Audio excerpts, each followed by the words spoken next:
no Shabat, eu me dei conta que o Shabat começava de Você fala, véspera. eu vou me emocionar aqui. Começava de eu morei véspera. 8 anos lá. Me chamou a atenção o seguinte, não, o elevador sobe par, depois ímpar, para não, né, no Shabat não precisar fazer nada, guardar o sábado. Mas começava na sexta tarde, porque o dia inclusive católico, o dia litúrgico para nós começa na véspera, né? No pôr do Que é o dia, sol? é o dia lunar, É o pôr do sol. né? Tá. O dia lunar. Então, se pensar assim, o domingo começa no sábado. Uhum. Né? No pôr do Então sol do chega num sábado. momento no pôr dos... Bom, eu vou fazer poesia aqui porque eu sou também meio... Olha, Faz uma poesia. Quero ouvir uma O poesia. padre, Eu sou o padre músico. Joãozinho é Próxima cantor. vez eu trago violão. E quando eu Meu estudava, ele já era coração. famoso. Próxima vez... Aí não tem violão não, né? Faz uma Tem, poesia. olha aqui, ó, violão. Caramba, Cadê? meu Deus. Aqui, Daqui a ó. pouco Tá eu... funcionando? Daqui a Tá. pouco, daqui a Você vai pouco eu tocar, toco. você vai Daqui a tocar. pouco eu Vai toco. tocar. Se a conversa for boa, daqui a pouco eu toco. Ah, Ih, Mas, ó, aqui, ó. Então vamos lá, vamos fazer uma... Não vou declamar uma poesia, eu vou fazer uma coisa poética. No entardecer, o padre e o pastor se encontram no sábado, que é domingo, e no domingo que é sábado. É. Né? Porque no pôr do sol, sábado e domingo se encontram, do ponto de vista bíblico. Né? E o sheik e o rabino se encontram no pôr do sol. Na sexta-feira. Porque sexta-feira já é Shabat, É. mas ainda é sexta-feira que é o dia sagrado para os muçulmanos. Entendeu? Então, se nós nos encontrarmos poeticamente no pôr do sol, e se a gente aprender a ver o pôr do sol juntos, né, nós vamos encontrar um caminho de unidade para a humanidade. Senão a gente vai viver sempre na No briga, conflito, é. no conflito. Mas a Bom, humanidade- agora eu vou arrumar uma confusão. Mas- Até palmeirense, É. né, e São Paulino, Mas no pôr do sol, de repente é. vão dialogar bacana no ponto de ônibus, não vão ter que brigar, não vai quebrar pau. Mas a humanidade toda foi construída em cima de agrupamentos, de gente construindo uma coisa junto. Uhum. É por isso que tem uma guerra, que é uma coisa horrível, e logo depois tem a reconstrução, que é todo mundo tentando reconstruir.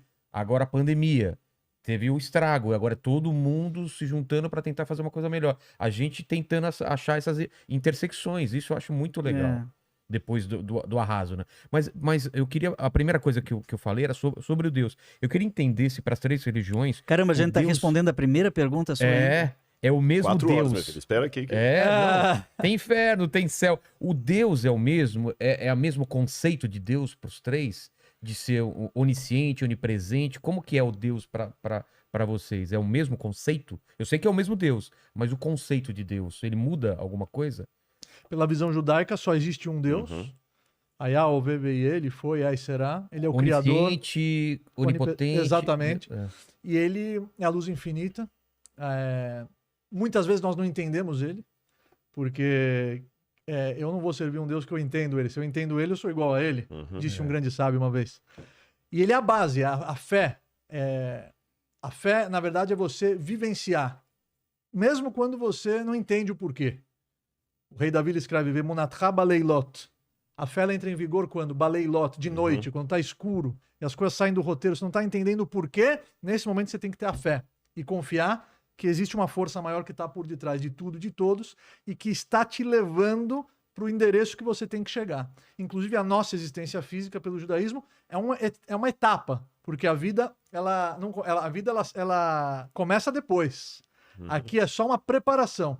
Um dos grandes cabalistas, que foi o Ramchal, o Mesilat Yesharim, Rav Moshe Chaim Luzzatto, ele escreve que esse mundo é um corredor e o mundo vindouro é o grande salão. Então nós estamos aqui para plantar, para depois poder colher aquilo que é a conexão maior, a proximidade com essa luz infinita. Agora, por que então nós precisamos vir para cá?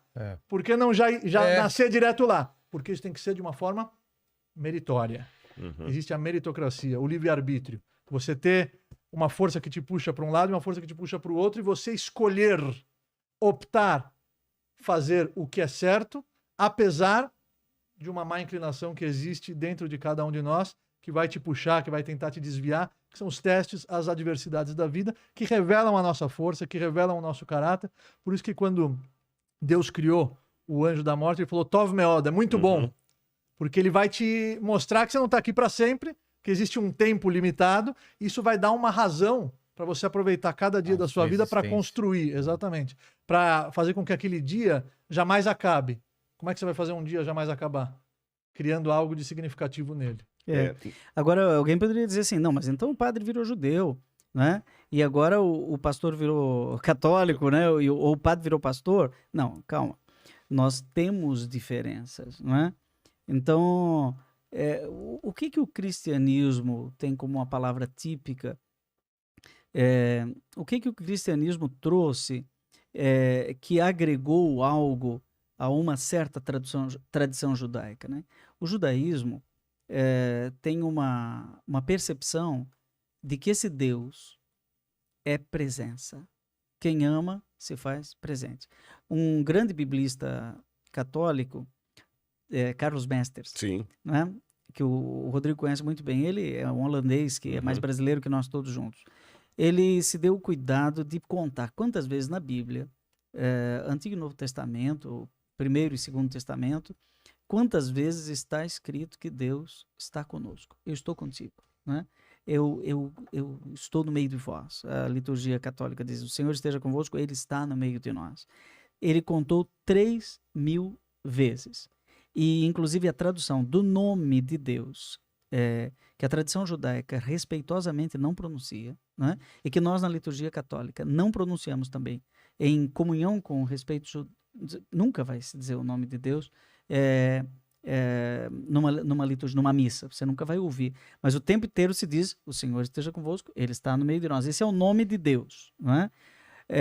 Mas essa presença amorosa de Deus vai encontrando maneiras de se presencializar. Então, a Imago Dei, Deus cria o ser humano à sua imagem e semelhança. Então, olhando para o Rabino, eu vejo rastros de Deus nesse meu irmão, olhando para você, eu vejo a imagem e semelhança de Deus segundo a qual fomos criados. Mas depois, então, vamos pegar Moisés, né? Moisés diz, mas qual é a garantia que eu tenho para abrir o mar? É porque eu vou estar contigo, né? Eu vou ser a tua força. E aí, no meio do deserto, falta água, ele toca na rocha, sai água. Então, são sinais, são presentes. Quem se faz presente, dá presente. A gente faz isso até hoje no Natal, a gente dá presente. E essa presencialização de Deus vai se tornando cada vez mais radical, mais radical. E quando chega naquilo que o cristianismo chama de plenitude do tempo, quando o tempo está grávido, quando chega a hora do parto, né? Aí João diz, e o verbo se fez carne e habitou no meio de nós. Aí a tradição judaica fica, isso é uma heresia, não é? Mas como assim? É tão radical, ele é transcendente, ele vem aqui, mas ele pode mandar o maná, mas ele fazer Eucaristia, ele dizer que ele está presente na Eucaristia, aí já é um pouco demais, não é? Não precisa tanto, Senhor, né? Não precisa, basta Imago Dei, mas Jesus disse, eu ficarei convosco para sempre até o fim, porque o amor é tão grande que não consegue estar ausente, se faz presente. Então, esse conceito de presença é o mesmo, é o conceito de sacramento, presença, ou mistério no grego, né? Mysterium, sacramento. Mistério é grego, sacramento é latim, mas é a mesma coisa, é presença. Então, no judaísmo, no islamismo também, mas o islamismo é mais radical do que o judaísmo, né? Porque é totalmente o outro, ele está do lado de lá. E o cristianismo é tão agregador, né, que acaba dizendo que esse Deus é tão comunhão que ele em si mesmo é comunhão, que ele é Pai, Filho e Espírito Santo. Aí o judaísmo pira, né? Peraí. O judaísmo não tem essa tripartição. Não. Isso eu tô entrando agora no típico, porque quem está assistindo diz assim, mas padre não é padre? Esse padre não é teólogo? O que é de típico? Né? Então aqui é o típico cristão. Então nós temos 2.000 anos de tradição cristã que tem um Santo Agostinho, que vai escrever o De Trinitate, que explica isso com genialidade. Nós temos um Santo Tomás de Aquino, com seu De Trinitate também. Nós temos teólogos da envergadura de São Boaventura, enfim. E temos uma tradição que tenta mostrar Deus é comunhão, o Pai aquele que ama, o Filho é o amado e o Espírito Santo é a interface o Marcial Massaneiro. Sim. O Marcial Massaneiro uma vez disse assim, não sei por que essa dificuldade de entender a Santíssima Trindade, né? Porque Deus é uno, é um só. Ele é especialista em Deus Pai. Deus né? Pai. Não é patologia. Seria paterologia, né? Paterologia. Então ele é especialista na figura de Deus Pai, na paternidade de Deus, no Abá, né? Então, ele diz, eu não sei que dificuldade é essa, porque no início Deus disse, crescer e multiplicar, você é só multiplicar, 1 vezes 1 vezes 1 dá 1. Né? Então, Deus sempre é uno, né? Mas na unidade ele tem uma pluralidade interna. Então, essa diversidade, a genialidade de um Santo Tomás aqui não vai chamar de pericorésio, ou seja, ele é um Deus que tem uma multiplicidade na unidade. O átomo é isso. Né? A gente vai entrando na ciência e vai descobrindo que a diversidade está dentro da unidade e a unidade faz na diversidade. Nós somos aqui 3. Né? Um pastor, um padre e um rabino. E estamos encontrando campos de confluência. Eu estou colocando agora elementos de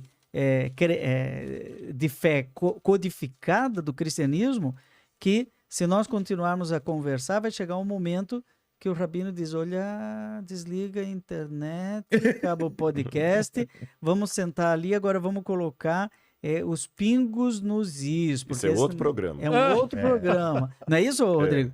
Temos aqui pontinhos que temos que discutir tecnicamente, mas é melhor que não tenha ninguém assistindo. Não é? Tem isso. Então, existem questões de conflito, de divergência de visão. Deus é um só. E quando ele nos olha, ele nos vê na realidade. Mas e quando a gente olha para ele? Não é? Quando a gente olha para ele, a gente vê com a cor dos nossos olhos. Não é? Então, o cristianismo tem uma visão.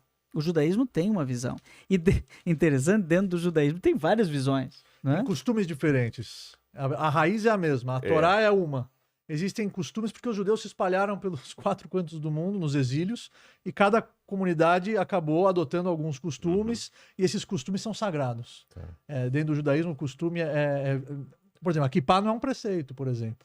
Não é uma mitzvah da Torá, kippá, mas virou algo que é um costume que virou lei. Quer dizer, você não vai ver um judeu praticante sem a kippá, porque ao longo da história, pelo exílio, surgiram costumes, surgiram algumas diferenças, mas não na regra principal. Você pode discutir, por exemplo, se foi impedimento ou não, mas que existe a regra do impedimento, ninguém vai Sabe como chama kippá pro cristão?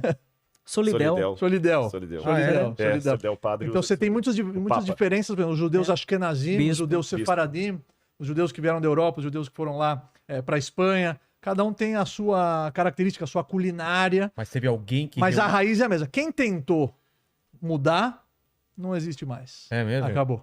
Tem até uma história que eles contam, que uma vez um judeu ficou náufrago numa ilha. Ele ficou náufrago numa ilha e sobreviveu.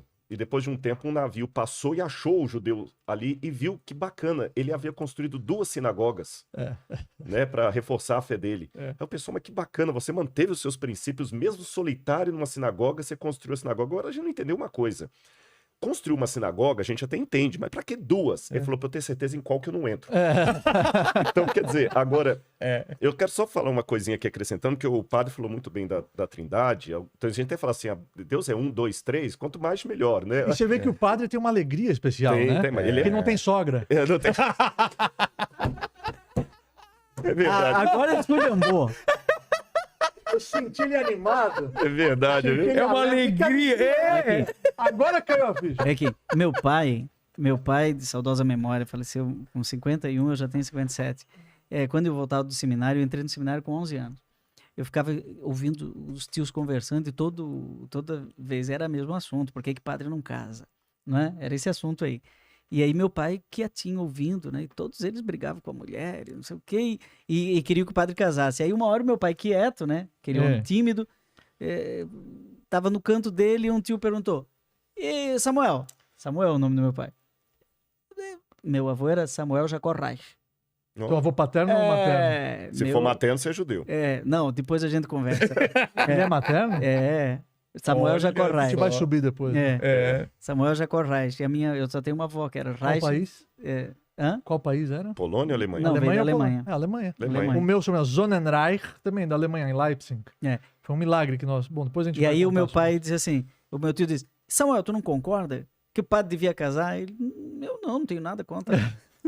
Não tenho nada contra os padres. Como quem diz assim, vocês estão reclamando da mulher e querem que o padre case? Você quer uma coisa que não é boa pra você, você quer desejar pra ele, né? Tipo, deixa eu só colocar um Mas teve briga, depois minha mãe brigou com ele. Tá, claro. Paulo também, eu não quero multiplicar as palavras sobre a Trindade, o padre colocou já muito bem aí.